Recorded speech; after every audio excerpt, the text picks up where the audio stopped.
Bonjour, bienvenue sur ce point bourse du 18 avril 2024. Alors aujourd'hui, on va parler des matières premières, on va parler des chiffres aussi macroéconomiques, notamment aux États-Unis, hein, qui sont toujours le marché le plus important.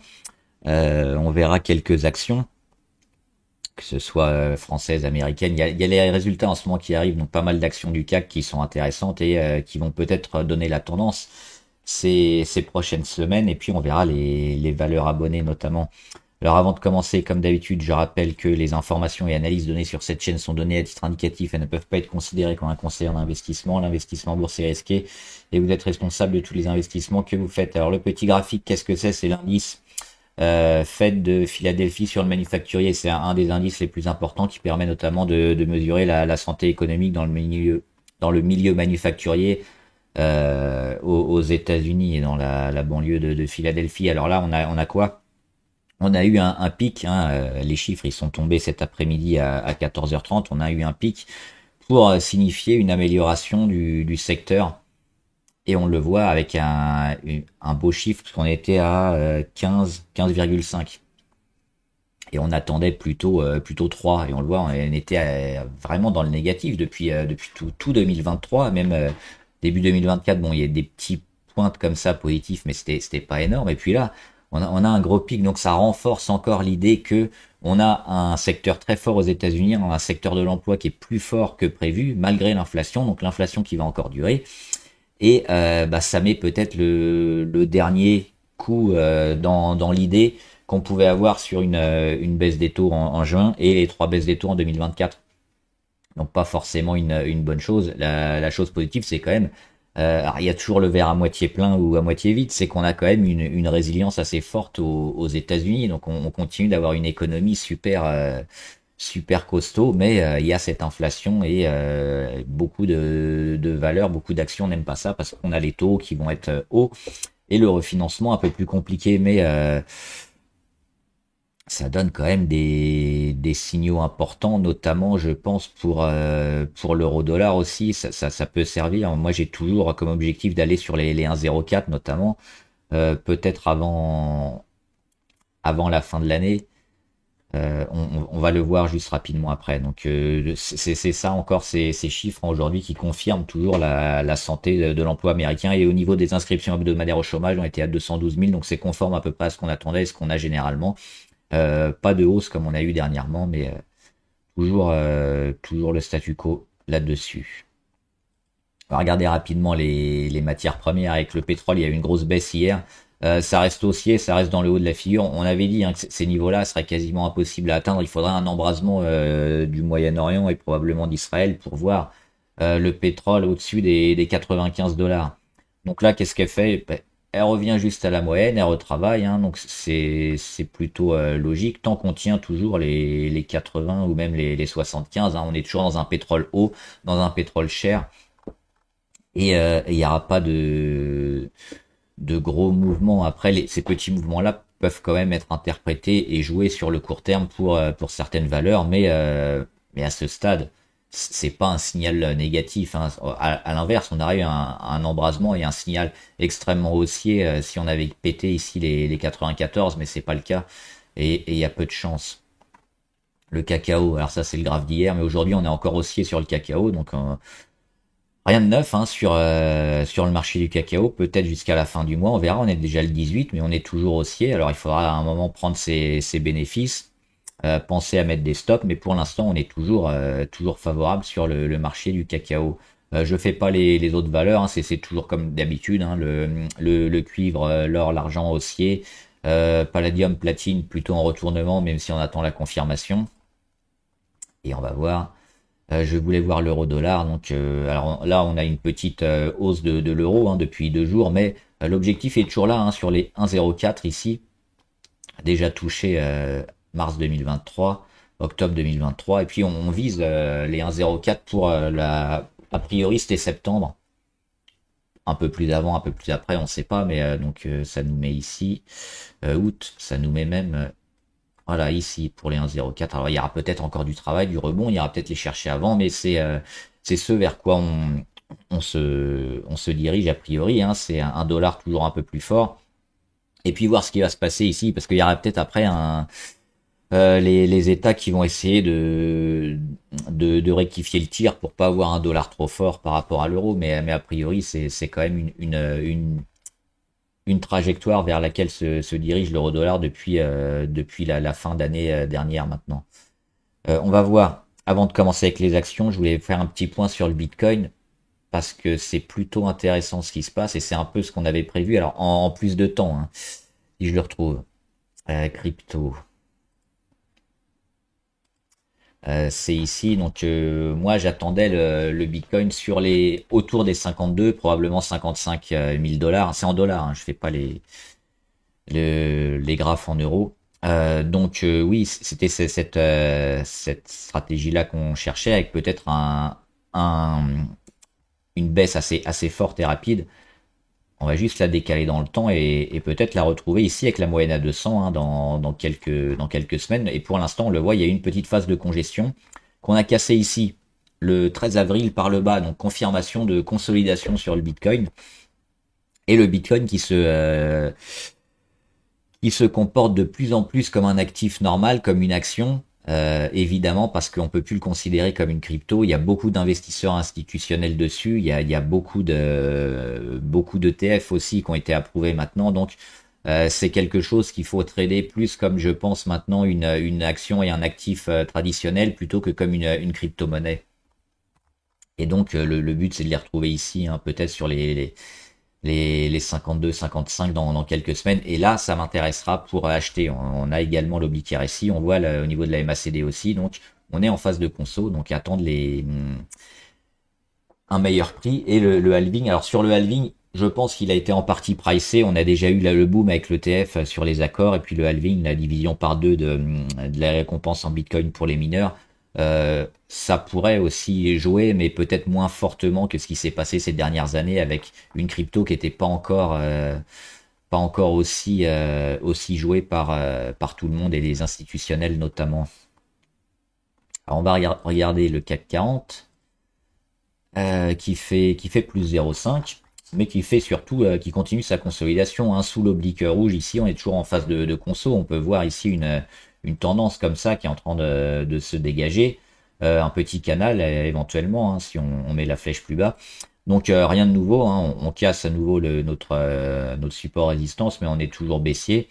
Il faudra quoi? Il faudra recasser ces niveaux-là, hein, les 8070, les 8100 pour stopper la consolidation peut-être. Et c'est les résultats qui vont nous le dire. On va regarder sur le CAC 40, il y a quelques valeurs intéressantes, notamment Capgemini. Mèche basse Capgemini, on a méché ici sur les 196, on revient. Et pour moi ici on est dans une zone d'achat plutôt intéressante. Alors c'est un peu anticipé à ce stade parce qu'on est sous les 30 niveau RSI, mais le, le dessin c'est ça, c'est le scénario qu'on attend, il est ici. Hein. Un travail pendant quelques semaines probablement, c'est pour ça que c'est anticipé. Un travail ici et puis un retour plus haut sur Capgemini, c'est une belle valeur Capgemini qui est aussi un peu considéré sur l'IA et qui devrait performer ces prochains mois. Alors, il y a des graphes que j'ai vus, notamment sur le financement, sur l'investissement de l'intelligence artificielle entre les États-Unis, l'Europe et la Chine. C'est sûr que les États-Unis, ils sont dans une autre galaxie. Donc, si on veut jouer clairement l'IA, c'est plutôt sur les valeurs américaines qu'il faudra se porter, mais on a aussi des valeurs chinoises et des valeurs françaises qui peuvent performer.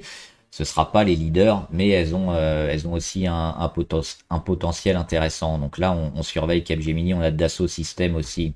C'est baissier, on l'a vu ici, on avait peut-être une tentative sur les 40.3, on est revenu le tester, on le voit, et derrière, on baisse. Donc non, c'est toujours baissier sur Dassault Systèmes.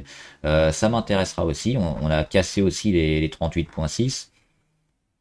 Là, je pense qu'on est peut-être un peu dans l'excès. On le voit au niveau du RSI, on est sous les 30. Dassault Systèmes, ils vont remonter, ils vont rebondir. Il faudra prendre le rebond, je pense. Éventuellement, cette oblique-là, on pourra mettre une nouvelle. Ici, hein, alors la pertinence de celle-là est peut-être un peu moindre parce qu'on a moins de points d'impact. On va surveiller celle-là, mais on refera les graphes au fur et à mesure. Mais il y a ce travail là autour des 38,6 qui pourrait être intéressant. Donc c'est pareil, c'est un peu un peu fait défoncer Dassault Systèmes et je pense que le rebond sera à jouer, hein, que ce soit pour du court terme ou même pour une entrée un peu plus long terme. On a également Danone. Danone, ils sont où? Ils sont avec un D. Ici.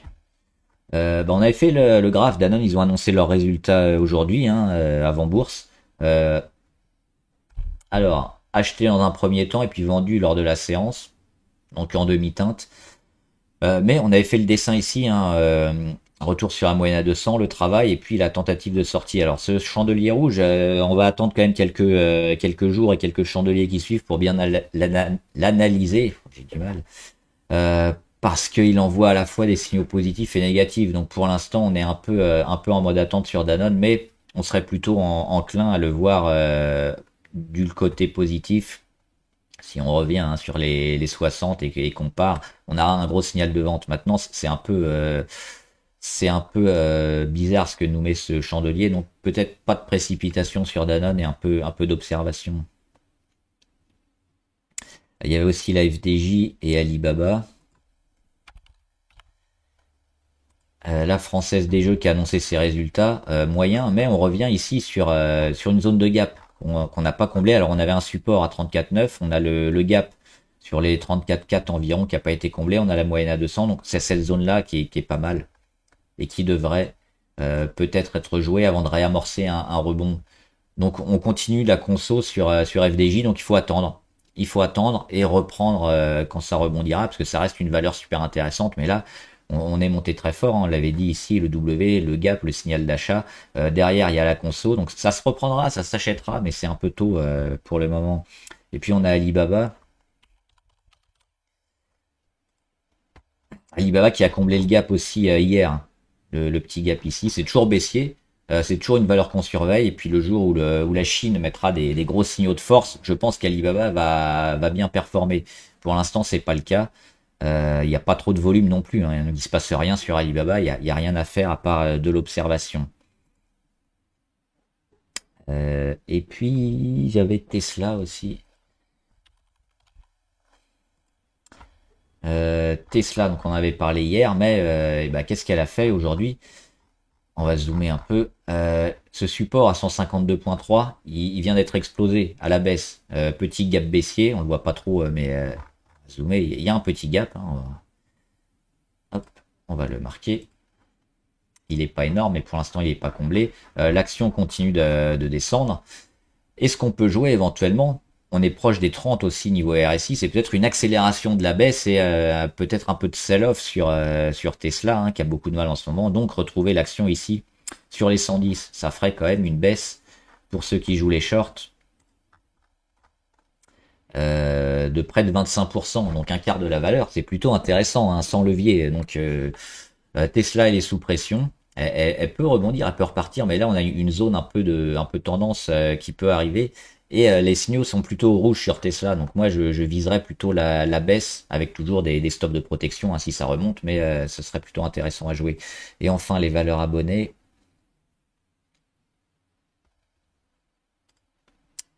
Accor, alors oui, Accor elle fait une mini conso pour le moment. Pareil, le gap celui-là, il risque d'être comblé, je pense, parce qu'on en est assez proche maintenant. On a cet oblique-là assis à casser, donc qu'est-ce qu'on surveille? C'est toute cette zone-là sur Accor. Moi, je suis positif à long terme, hein. Il y a les JO qui devraient aider aussi, mais là, on le voit bien. Pour le moment, on consolide fortement. Alors, on a évité d'être allé sous les 30 dernièrement. On ira peut-être, hein, il faut attendre encore quelques jours.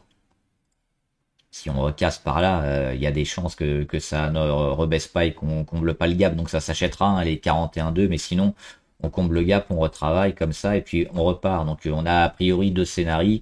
Le premier, c'est un rebond très très rapide qu'il faudra acheter. Le deuxième, on vient combler le gap, on retravaille et on achète dans quelques semaines. Mais pour moi, c'est favorable et on n'a pas encore le signal pour rentrer maintenant.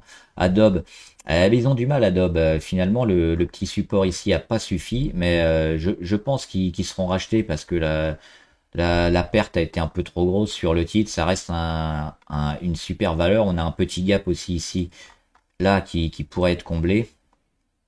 Et donc cette zone des 450 travaillée avant le rebond. Donc là, c'est pareil sur Adobe.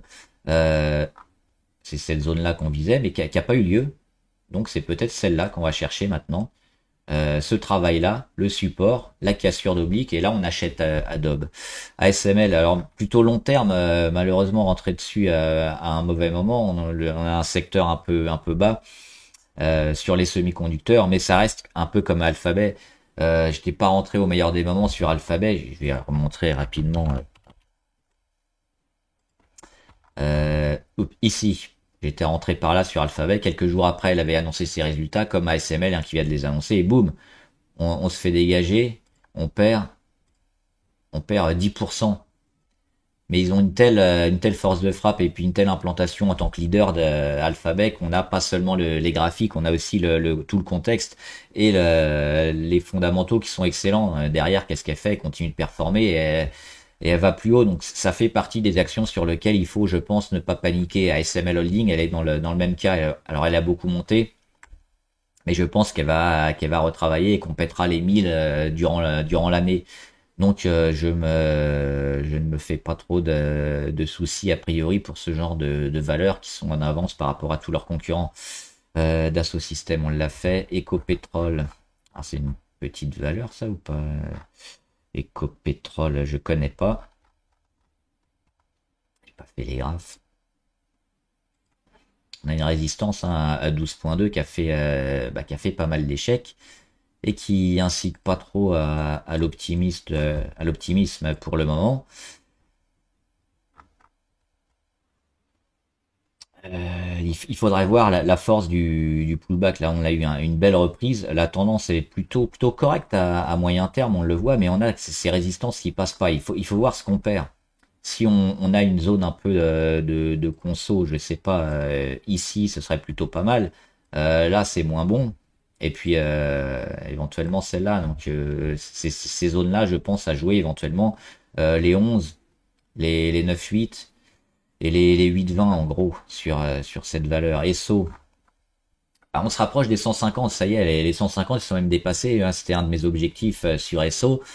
Euh, on regarde les indicateurs, alors il y a toujours pas mal de volume, ça c'est bien. Par contre, depuis 2-3 jours, il faut être un peu plus prudent. Alors on a eu une belle réaction ici, mais on voit niveau MACD, on n'est pas loin de l'inversion de tendance. Donc la fin peut-être de la hausse, même si dans ces scénarios-là, hein, on a des hausses exponentielles, ça peut encore continuer et on peut aller chercher plus haut. On a les Bollinger qui s'aplatissent. C'était déjà arrivé ici, hein, on a recassé à la hausse. Donc il faut aussi le lire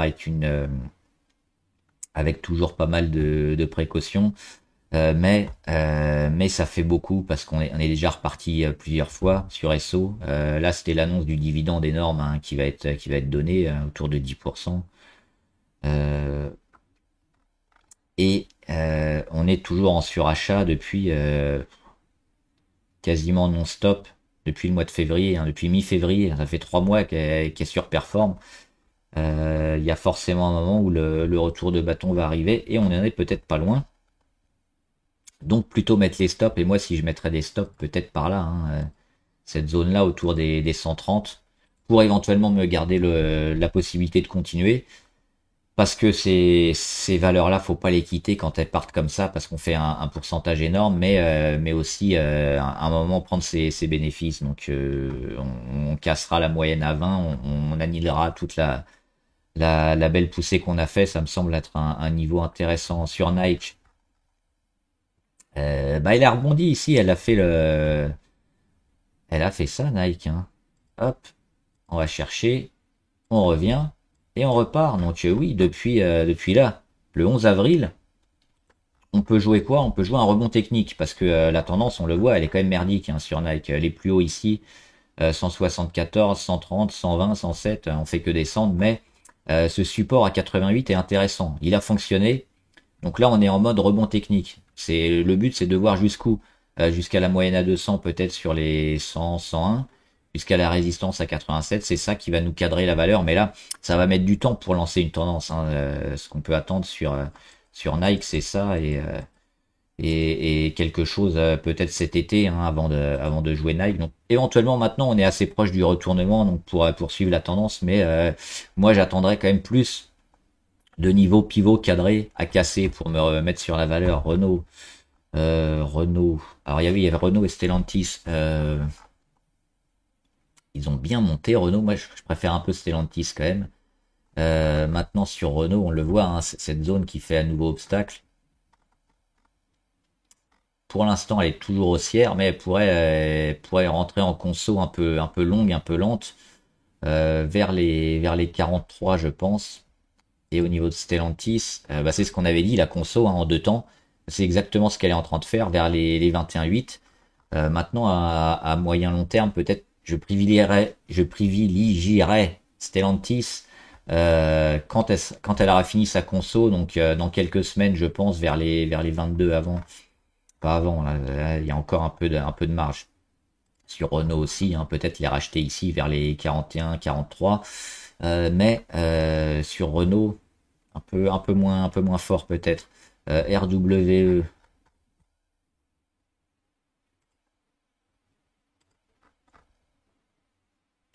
peut-être casser les 32,9 hein, avant de voir quelque chose de positif, parce que la tendance elle est très dégradée, très négative. Là on a fait le rebond technique, on a cadré à 32,9 et puis on a fait un nouvel échec à 32,9, donc rien à faire. Pour le moment c'est dans un range.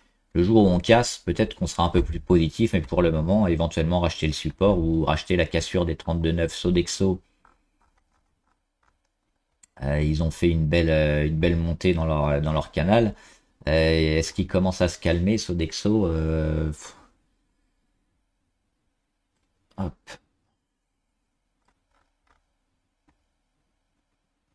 pas vraiment de pas vraiment d'indication sur la valeur. On peut noter ça sur Sodexo. Ces petits rachats là, intéressants. Ça c'est pas mal. Et éventuellement ce support à 74,8. Ça peut être intéressant, ouais. Alors, on a eu une belle journée aujourd'hui, malheureusement, hein. Il fallait peut-être la prendre avant. Mais tant qu'on tient les 74,8, ouais, on est plutôt favorable, mais peut-être une période de latéralisation ici. J'ai pas vraiment d'avis très tranché hein, sur la suite sur Sodexo. STM, on l'a dit, hein, on avait déjà parlé hier ou avant-hier, les semi-conducteurs sont plutôt dans un bas de cycle. On attendra la reprise hein, pour se remettre dessus. Donc je pense qu'en cassant ici les 38, d'autant que sur STM, il y a les Italiens hein, qui devaient envoyer pas mal de ressources, notamment sur le site de STM en Isère, qui l'ont pas fait parce que justement c'est en bas de cycle. Il y a une petite guerre comme ça entre l'État français et italien. Et pour le moment, on risque d'avoir quand même pas mal de temps avant de rebondir sur ces secteurs-là. Donc STM, je pense qu'ils vont aller chercher les 35. Hein. Il faudra se réintéresser au semi plutôt dans un moment. Donc là, pour moi, on y va tout droit hein, sur les 35. Donc rien à faire. Et puis on dézoomera. Et puis le jour où on commence à retravailler, à repasser, mais probablement pas avant cet été, ça pourrait être intéressant. Thales. Thales, on cherche le bon prix, le juste prix pour être pas mal au niveau court terme. Ça reste bien, peut-être un peu cher parce on est monté très vite, mais ce sera toujours des valeurs recherchées. Hein. Alors Thales, elle a récemment ici fait un gap qu'elle a pas comblé. Là, on est en train de digérer la grosse montée. C'est pas mal hein, pour moi. La conso elle est pas terminée, mais elle peut repartir avant de casser les 151. Donc les 151 en support s'achètent plutôt hein, sur Thales. Et là on le voit quand même, il y a beaucoup de volatilité, des gros chandeliers. Donc c'est pour ça que si on n'est pas trop court terme, il faut mieux dézoomer et puis attendre un peu plus de la fin éventuellement de la conso niveau MACD, parce qu'elle elle est partie peut-être pour faire quoi? C'est cadrer la valeur comme ça. Hop. Et puis voir un peu où ça casse, et puis le jour où ça casse, se replacer dessus. Total énergie, on a eu la belle poussée, donc on va avoir la phase un peu de digestion. Pour l'instant, elle est plutôt forte, hein, parce qu'on a rebondi fortement sur la moyenne à 20. On n'a pas trop envie de rendre. On est tout au début ici de la phase de conso sur Total. Le pétrole est toujours très haut, très cher. Donc, a priori, plutôt une phase de force. Mais le problème, c'est qu'on vient de vivre ici la montée, 17% en un mois et 9 jours. Et quand on a des grosses poussées comme ça, généralement, qu'est-ce qui se passe après? Bah, pas grand-chose. Donc, on va avoir du travail. Et tout ce travail-là, il va durer longtemps. Et il va pas être intéressant si on est dessus. Donc, c'est ça ce qui va se passer, je pense. Donc si on est dessus, moi j'aurais plutôt tendance à alléger ou vendre. Alors oui, il y a les dividendes, mais si vous êtes long terme, vous restez, de toute façon, il n'y a rien à faire. Mais si vous êtes en court terme, plutôt quitter quand même Total et puis les reprendre une fois qu'on aura la fin de conso. Alors United Health, c'est sur les assurances, hein, aux États-Unis notamment, l'assurance santé. Bah, le support, hein, 441 ou un peu plus bas, 438, ça a fonctionné. Ça marche bien, on le voit ici. On le voit là. Juin 2022, juin 2023 et avril 2024. Et à chaque fois, ça repart. On le voit, un grosse poussée, période de latéralisation. Et là, on va probablement arriver au bout, hein, à un moment. Et pour jouer le long terme, ouais, pourquoi pas. Alors là, on est bien monté, hein. En 3 jours, on a explosé. Alors, elle fait souvent des gaps. Euh, il faut avoir l'horizon de placement sur United Health. Si vous êtes plutôt long terme, ça peut être intéressant maintenant parce qu'on est plutôt en milieu de canal pour jouer ça, hein, pour jouer les, pardon, les 600 dans quelques mois. Toujours en surveillant les supports. Le problème, c'est qu'on a quand même perdu par rapport au support, on a perdu 12%. C'est pour ça qu'en court terme, on attendra plutôt une cassure un peu, parce que ça peut durer longtemps aussi la période ici. Donc là, on est un peu entre deux sur United Health, même si on est plutôt favorable, hein. C'est une super grosse valeur, hein, United Health, une capitalisation monstrueuse. Et on le voit, hein, après cette grosse montée, on s'attend plutôt à une continuation de la hausse parce qu'il n'y a pas de raison que le secteur baisse. Et enfin, Vallourec. Vallourec, on surveille toujours les shorters. Pour l'instant, ils se rachètent pas. Pour l'instant, c'est statu quo. Le pétrole aussi, on est plutôt dans le haut, mais il n'y a pas de gros mouvements, de forts mouvements. Donc, on a un début de consolidation à plat sur Vallourec, plutôt un signe de force. Et où mon stylo est là, hop. Donc ouais, surveiller peut-être ça, et puis les cassures qui vont nous en apprendre plus peut-être à la baisse ou à la hausse euh, sur Vallourec. Mais pour l'instant, on le voit qu'on est dans une période un peu d'attentisme et qu'on n'a pas lancé soit la grosse conso, soit la poussée vers le haut. On pourrait la voir assez prochainement. Donc oui, ça se surveille, c'est super intéressant. Euh, Objectif d'aller péter les 19, il est toujours abordable. Mais on peut aussi avoir une conso un peu lente et puis un retour ici vers les... Peut-être pas vers le gap, mais vers les 15-16, oui, éventuellement. Donc là, on est en mode observation, hein, sur Vallourec. Et pas vraiment d'autres choses à dire. Voilà, j'espère que la vidéo vous a aidé. N'hésitez pas, hein, à vous abonner à la chaîne, comme ça vous serez au courant de toutes les vidéos que je fais. Et à me poser vos questions dans les commentaires, j'y répondrai. Bon trade, à plus!